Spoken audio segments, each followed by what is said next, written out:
cricket is where we start this Tuesday edition of the SportsMax Zone. The West Indies are 89 runs ahead of Zimbabwe, heading into the final day of the first test at Queen's Sports Club in Bulawayo. The hosts made a solid response to the Windies' first innings, 447 for 6 declared, scoring 379 for 9 before making a declaration of their own despite trailing by 68 runs.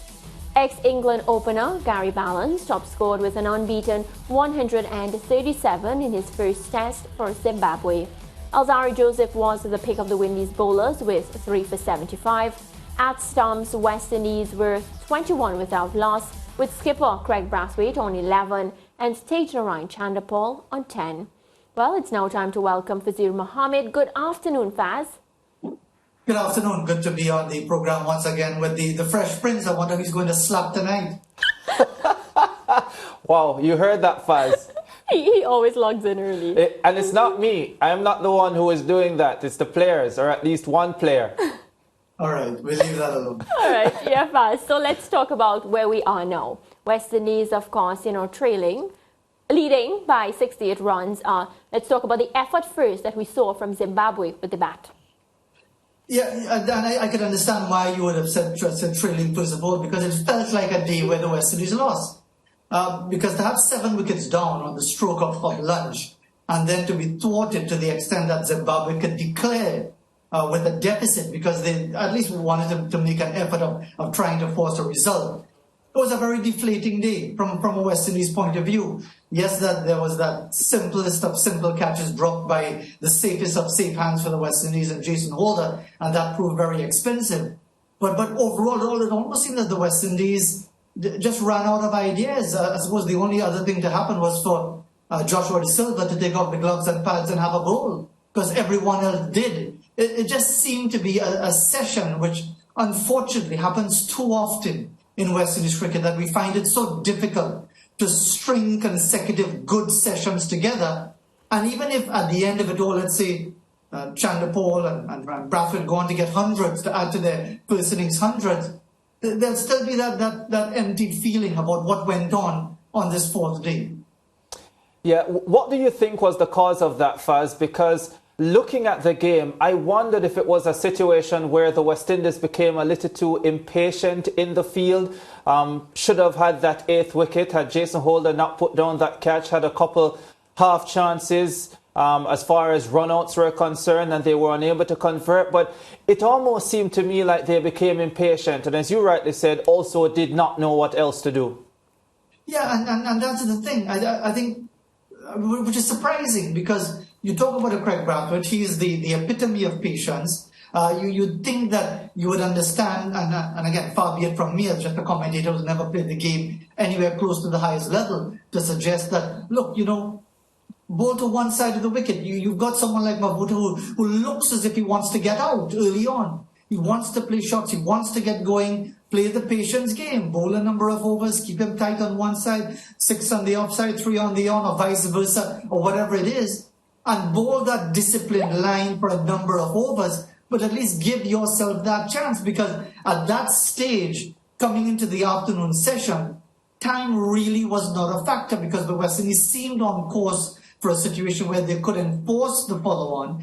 Yes, there might have been consideration of workload, and that's another consideration with these back-to-back test matches, the way they are now structured. But having said all of that, it just seemed that the West Indies wanted everything to happen immediately and were not prepared to at least respect the resistance and work at getting the batsmen out. Yeah, definitely right about that one, Faz. And Alzarri Joseph, our best bowler in Test cricket last year, 28 wickets, our best bowler in this match so far as wickets are concerned, 3 of them for him. Assess his performance for me, especially on this 4th day. I think Alzarri continues to improve in the way that we would have hoped for maybe 3, 4, 5 years ago. Remember, he was dogged by injuries at one time, just didn't seem to have that energy or that purpose in his game. but he had a very good 2022 as reflected in the recognition by the ICC in their teams of the year. His numbers are very encouraging, very impressive in all formats, and he's continued in this vein. And therefore, you want to see someone like an Alzarri Joseph as the spearhead of the attack, because Kemar was coming to the end of his days. You could always rely on Kemar to give you a solid spell. Occasionally it'll be devastating, but he's reaching the point where it's more about containment. And therefore, because you've got Jaden Seals injured and you hope that he'll come back soon, you've got two players fully fit who can really be the fulcrum of a decent West Indies bowling attack. And that's why Alzarri Joseph, with his effort today, just reinforced that point. But again, you really need to have that consistency. You need to be able to limit the easy singles, because it's frustrating for a bowler when singles are taken easily, when you see the fielding team start to get frustrated. And that's the element that would frustrate any bowler in a situation like that. But credit to Alzarri Joseph, but you just want to see him not just plateau at this point, but just keep getting better, because those two test matches in South Africa, not too far away from now, will be again another opportunity for him to show his true self on seaming tracks. Yeah, Faz, and we have to remember that, our competition is against really top-class opponents. We're judging right now, we're analyzing against Zimbabwe. Other than Alzarri Joseph, and I heard you just now say two bowlers that stood out, right? Do we have any match winners with the ball in this Windies test setup? Are there any bowlers that, of course, when the opposition is going up against, would, be a bit fearful?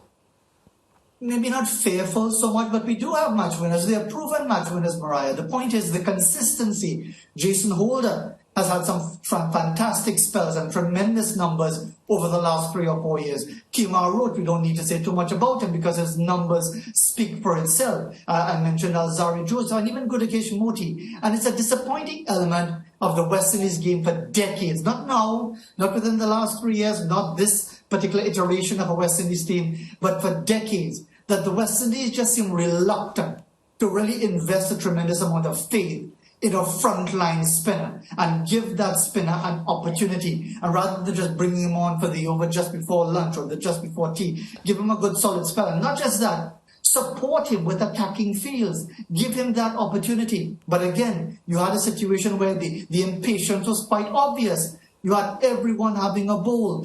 Yes, you could rely on Kyle Mayers to give you the odd breakthrough, but Jermaine Blackwood had a bowl. The captain himself had a bowl. Everyone had a go. Eventually, Raymond Reefer, who I thought should have probably been bowling since yesterday, he got an opportunity. So it's about understanding that Test cricket, you're not going to be blasting out the opposition all the time, certainly not on these pitches that they had there in Bulawayo. It's going to be a real attrition, and it's about patience, it's about sticking to the task, and yes, it can be quite boring, but in the end, if you get the early breakthrough, you put yourself in a winning position going into the last day. Yeah, I'm really happy that you touched on Gudakesh Motie, Faz, because 10 maidens in his 33 overs, 2 wickets for him, costing 110 runs. We've tried a number of spinners over the years, and you spoke about the reluctance to really invest in a frontline spinner and give them the opportunities long term. From what you've seen of Gudakesh Motie, do you think he has what it takes to be that long-term lead spinning option in the West Indies Test side? Only if he's given a fair chance. And that is the point, Ricardo. We've had Jamel Warrican, another left-arm spinner. We've had Rakeem Cornwall, and that's a major talking point. And Nikhil talked about it yesterday on the show about the numbers in the first round of the first-class competition, but it seems the selectors aren't looking in his direction at all, for reasons other than cricket performance. We know that. So if we're going to have a situation where spinners are picked and dropped, because that's what happened to Motie. He was picked for the first test against Bangladesh, dropped for the second because it was a seaming track in St. Lucia.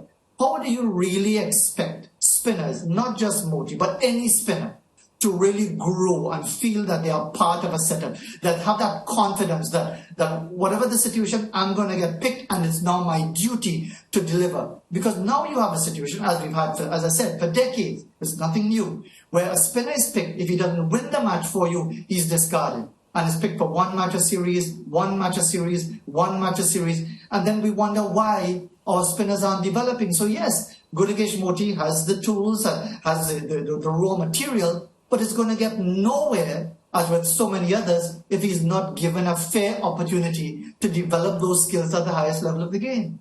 Yeah, I couldn't agree more. The approach by Tejnarayan Chandapal and Craig Brathwaite in the 13 overs before the close of play, what does the approach tell you about what the West Indies are thinking going into the fifth and final day, if anything? I think I'm back with you now. Oh, I'm saying, what does the approach of Craig Brathwaite and Tejnarayan Chandapal in those 13 overs before the close tell you about what the West Indies might be thinking going into the fifth day? It's an interesting one, Ricardo, because really you don't want to be careless and open up the match unnecessarily. At this stage, I see a draw. I see really it's an opportunity for these players, again, to use that phrase, to fill your boots, get hundreds, carry on from the first innings with hundreds, and others who missed out to get runs again, because there's a second test match to come in just a few days' time at the same venue. So it's really an opportunity for these players. However it goes, if the decision is, look, let's play attacking cricket and try to make a match of it, maybe, but I really don't see that happening on a surface like this. So I think it's really an opportunity for these players in the top order, and again the top two, to get some runs to add to what they got in the first innings. Yeah, so given what you just said, Faz, if you were the Zimbabweans, would you have done anything differently in terms of the declaration? 9 wickets down, I suspect they were thinking they would not have scored many more at that stage.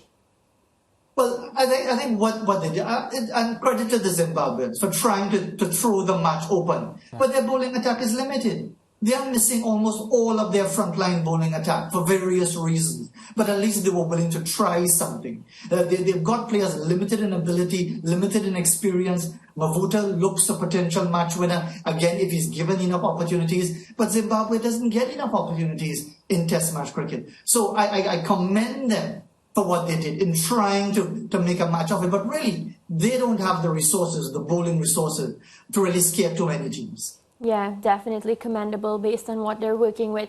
What about Kyle Mayers? He had 20 of 24 balls, scoring at a really quick rate. Of course, he didn't capitalize on the start that he got. What did you make of his performance?